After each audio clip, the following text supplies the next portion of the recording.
SCP-9211, Object Class Keter. Special Containment Procedures. SCP-9211 is to be held in a reinforced isolation chamber located in Biocontainment Site. The chamber must be fitted with ultraviolet lighting, tranquilizing gas dispersal units, and active psychic dampening infrastructure. Access is restricted to automated systems and authorized remote observation only. Any staff exhibiting signs of elevated anxiety, panic disorder, or recurring nightmares are to be reassigned.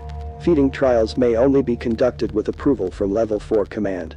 Description: SCP-9211 is a humanoid predator of unknown origin, measuring 2.8 meters in height and exhibiting extreme skeletal emaciation. The subject lacks visual organs, but demonstrates enhanced auditory and olfactory capabilities. SCP-9211 feeds not on biological matter alone, but on neurochemical secretions associated with human fear, most notably adrenaline and cortisol. Prolonged exposure to SCP-9211 induces panic, hallucinations, and eventual neurochemical collapse. Addendum 9211-A. Documents pertaining to SCP-9211's recovery and first containment were recovered by Foundation staff on. The tape ends halfway through the classification. It doesn't glitch or cut out with static, it just stops. Like whoever was recording changed their mind. The folder showed up the same way the others did. No name on the envelope, nothing written on the outside. Inside were a few official forms, field reports, and a transcript. I don't know who sent it. I don't know why it landed here. I just know it's real. This is what they recorded under SCP-9211. The location wasn't remote, but it felt cut off. There used to be a distribution depot in that part of the county. Low traffic, mostly night runs. It was shut down when the company folded, and the building was left standing because no one wanted to pay for the teardown. Over time, trees pushed in from the edge of the property. Locals turned it into an unofficial dump. People stopped going near it after a while.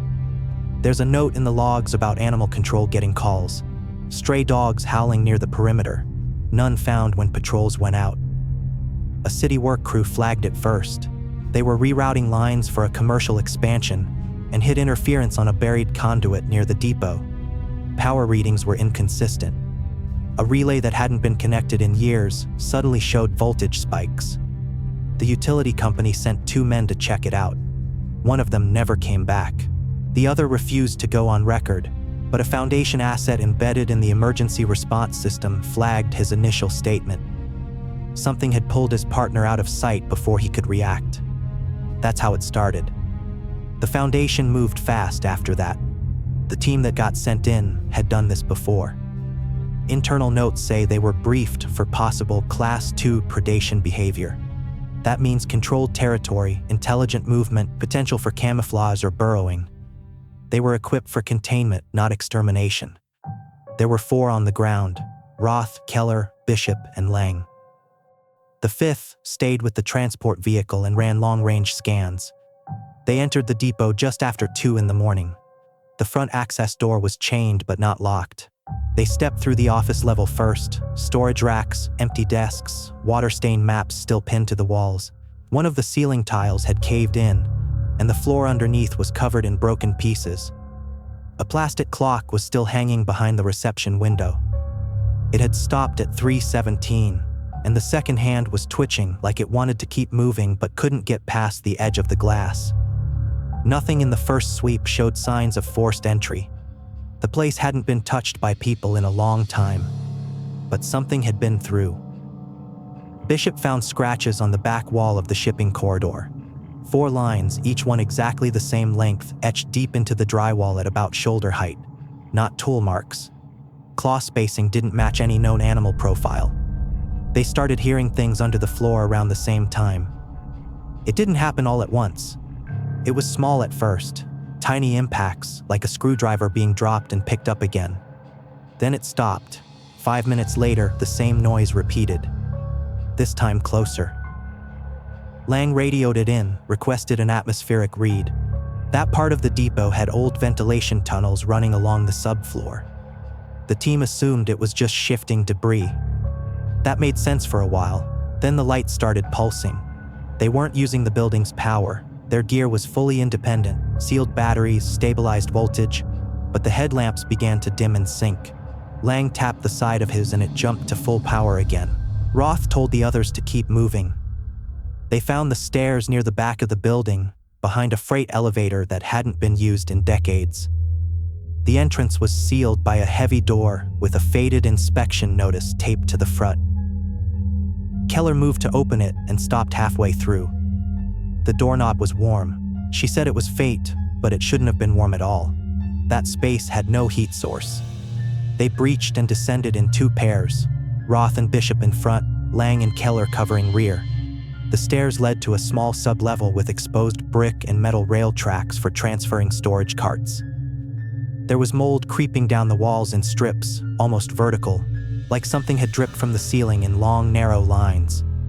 At the far end of the corridor, they found an old cage lift embedded in the floor. No power, no signal, just metal grated over with rust. The scanner showed a drop of 14 meters.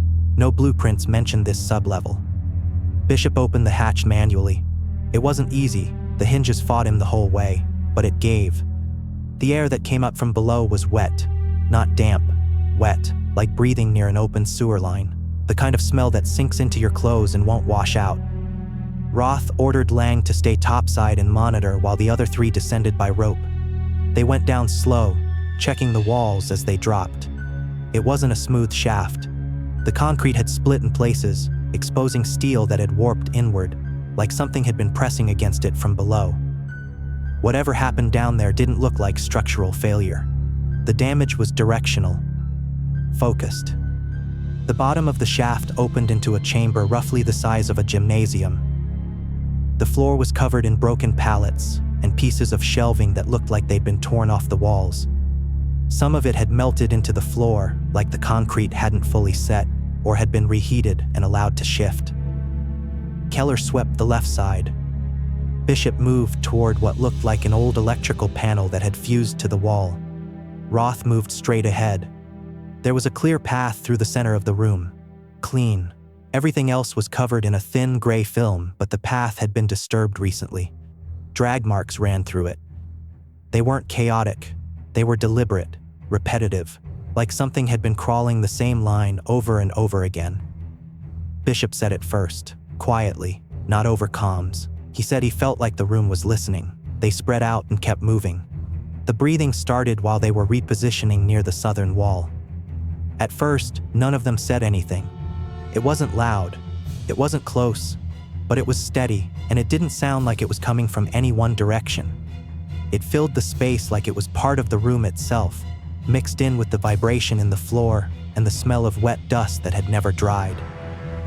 Lang, still up top, asked if they were experiencing any movement. Keller answered yes, but only with a single word. She didn't explain what she meant. When Bishop tried to clarify, her mic cut out. The channel was still open, but her voice didn't come through again. They reached the far wall together. There were impressions in the concrete, indentations spaced apart like fingers, each one deep enough to warp the surface slightly, but shallow enough that the team didn't notice them at first. Then Keller stopped moving. Roth looked back. Her flashlight was pointed at a corner that had no obvious significance. No markings, no change in elevation, just smooth concrete. Then she whispered something. Bishop asked her to repeat it. She didn't respond.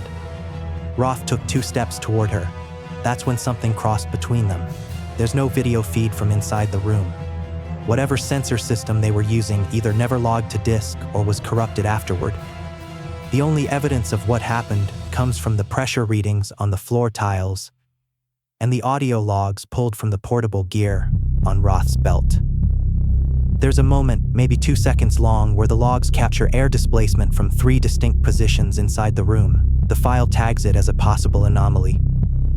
3 thermal signatures, all standing still, all equidistant from the walls, forming a triangle around Keller. Then one of them moves. Bishop's mic cuts out entirely.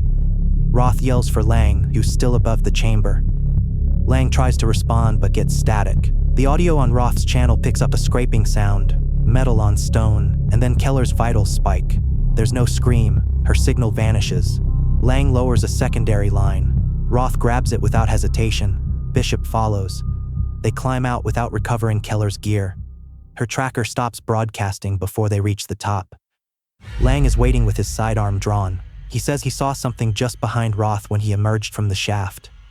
Nothing clear, just a shadow, stretching up the wall behind him, then slipping back down as if it had sunk into the concrete. They don't try to go back. They get the thing inside the rig. The clamps hold. 2 of them anyway. The third never triggers. It powers on, makes the sound, but nothing locks. No one says much about it. They make a note. Fault in the restraint, that's what the log says. But the other 2 are holding, and it hasn't made a move since it walked in. It sits there in the mist, doesn't blink, doesn't shift. They hit it with the sedative anyway, not a full dose, just enough to slow it down if it changes its mind. The crew seals the transport and gets the door shut. There's a checklist, each item confirmed, nobody argues. Everyone wants to get out of there. Even Roth stops watching the monitors once it's sealed. They move out just after sunrise. The route they're taking is a backline run. No city traffic, no small towns. The whole thing's built into old emergency corridors that haven't been mapped to public GPS since the 80s. I looked up the path in the notes. It's a 3-hour haul, straight shot from the capture site to a temporary drop point. From there, a different crew was supposed to pick it up and take it to site. They never made it to the handoff. The breach happens 52 minutes into the drive. The report is light on details. They say the onboard monitoring system failed. That's not what happened. The data feed went offline 22 seconds before the breach. Not a glitch, not an error. The feed was turned off, no one turned it back on. There were 2 people in the transport, one driving, one riding up front with a control board in front of him. Live readouts, oxygen levels, vitals, ambient pressure, all of it. He doesn't radio anything in, doesn't activate any fail-safe, doesn't even try. There's dashcam footage of the moment the truck loses control. It's quiet, middle of nowhere, fog in the treetops, nothing in front of them, no bends, no sign of obstruction. The truck drifts slightly to the right, then pulls back left, harder than needed. Tires catch the edge of the embankment. The rear trailer rocks once. You see the rig door bulge outward, then the whole thing slides off the road and into the ditch. It doesn't roll. It lands clean, and then the camera goes dark. The recovery team gets there 90 minutes later. There's no sign of the transport crew. The cab door is open, blood on the driver's seat, some on the glass.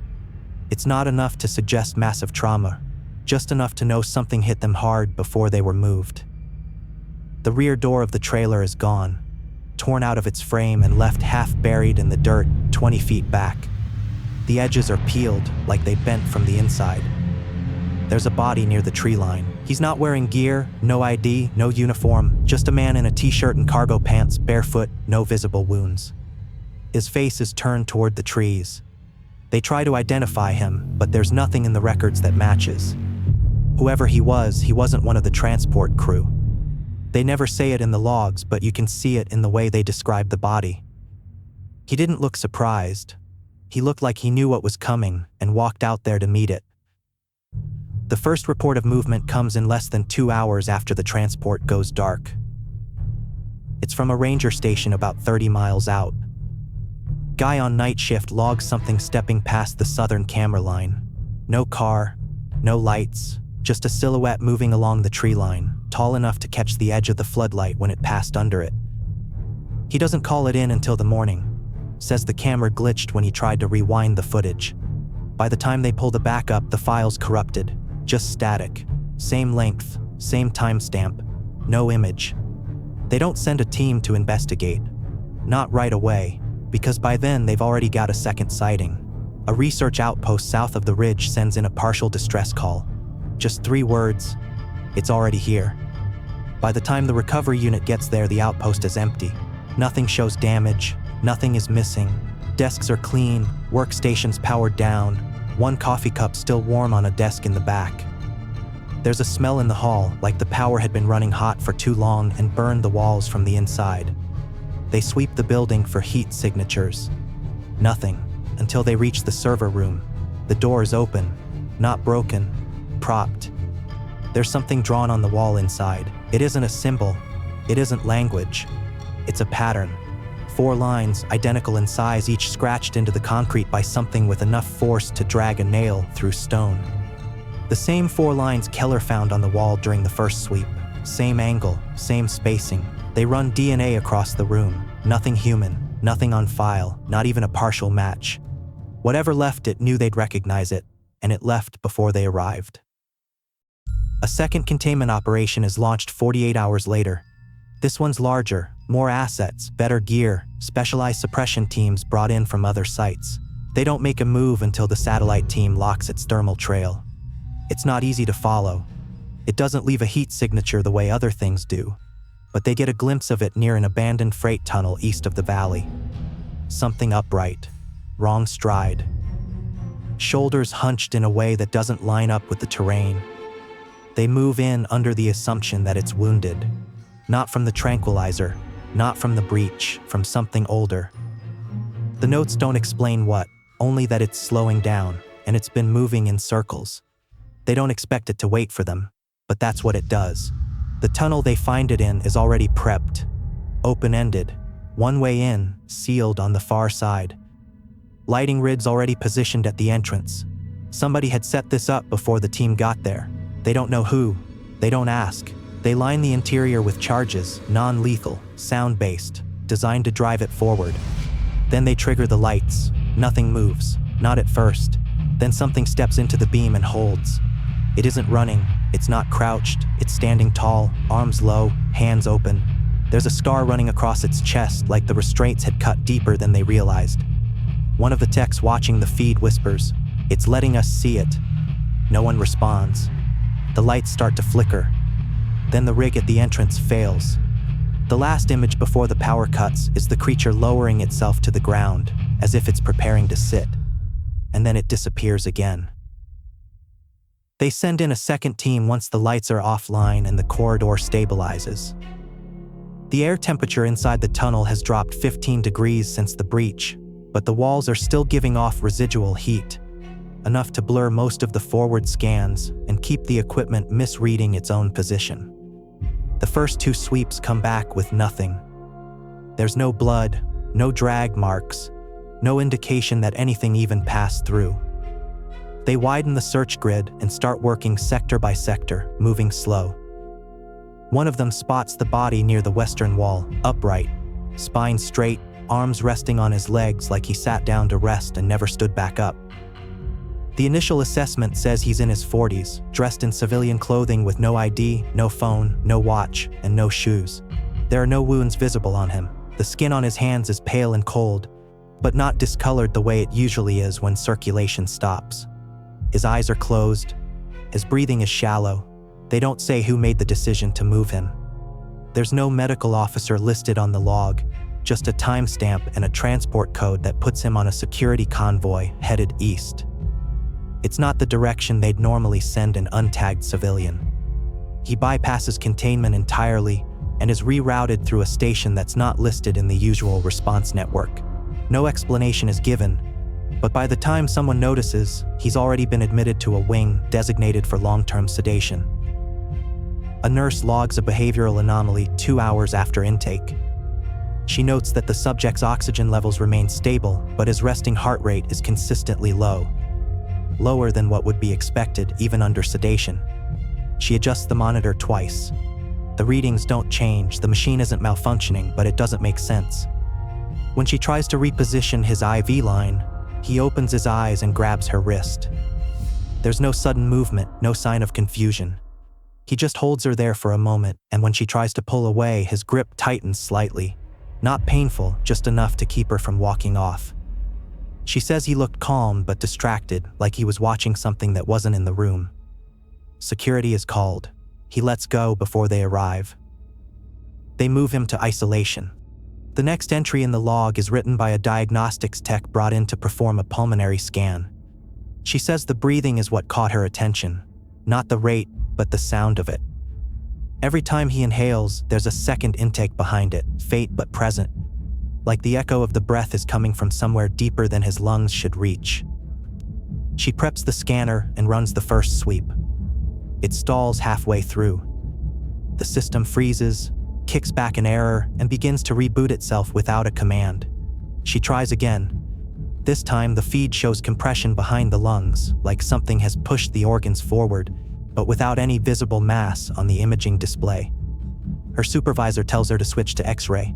She does. The first image doesn't show any skeletal structure.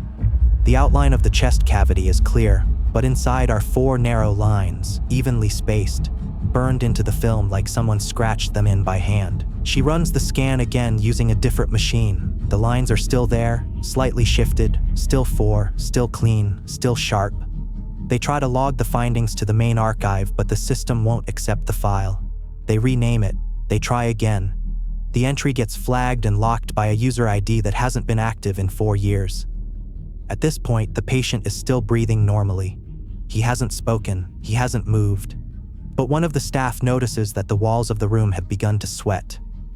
Condensation builds in strips along the corners, running vertically. The lengths match the marks seen on the X-ray. No one wants to be the one to open the door. The sedation team is pulled from another wing. They suit up, go in, and find the room empty. The bed is still warm.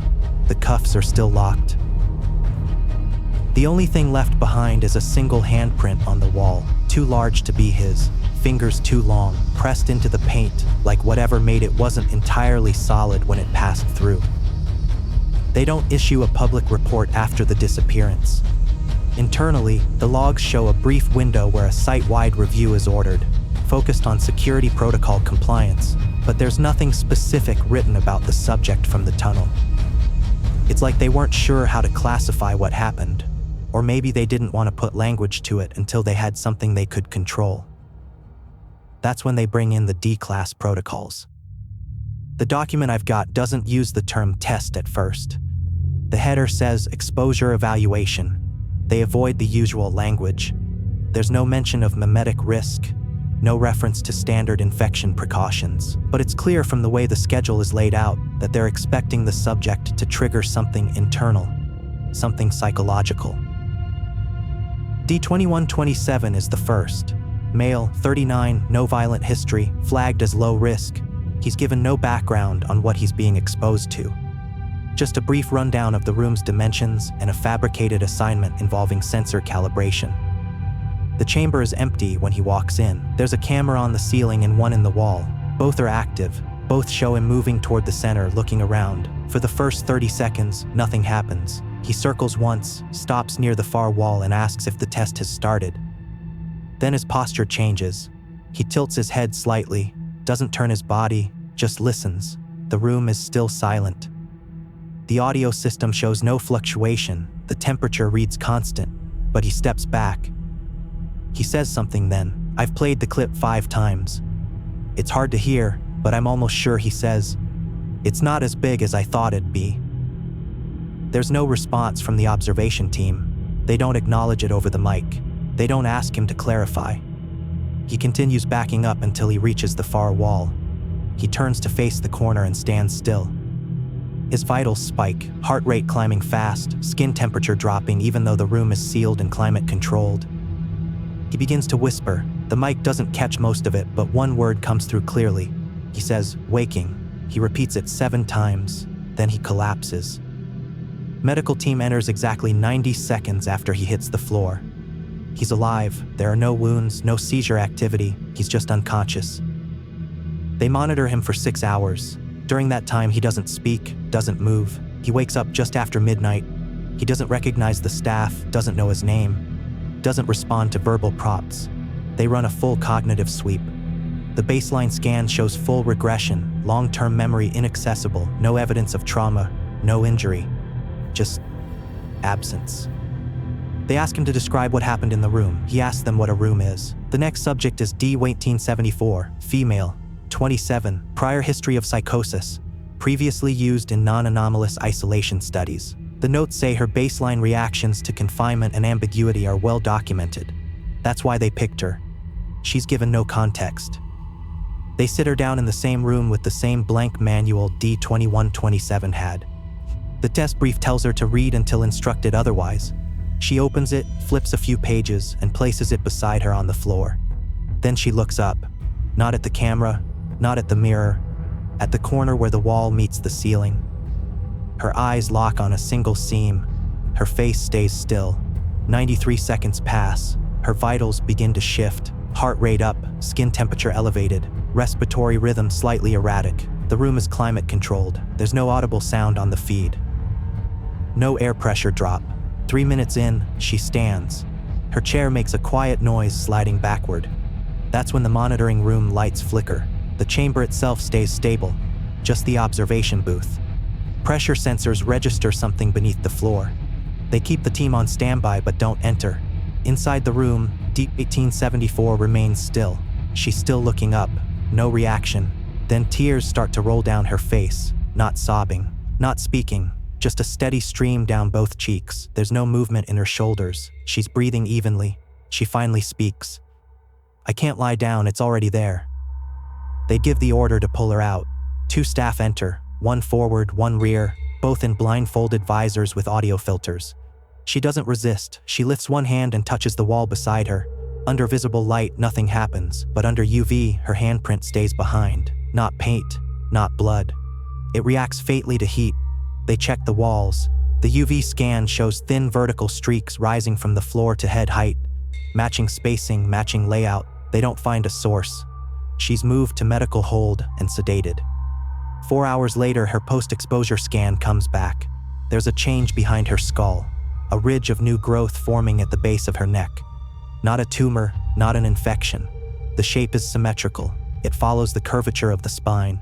They place her in full isolation. She doesn't speak again. She doesn't move until the 3rd night. At 3:12 a.m., she sits upright in bed and looks directly at the ceiling camera. She mouths a word. They slow it down, speed it up, try to sync it against the previous test logs. Nothing lines up. One observer insists she said again. Others argue her lips didn't move at all. The tests end without an official close. There's no termination memo. The logs stop updating. Observation records are transferred into long-term storage. The staff roster shrinks. 2 names vanish from the active clearance list by the end of the month.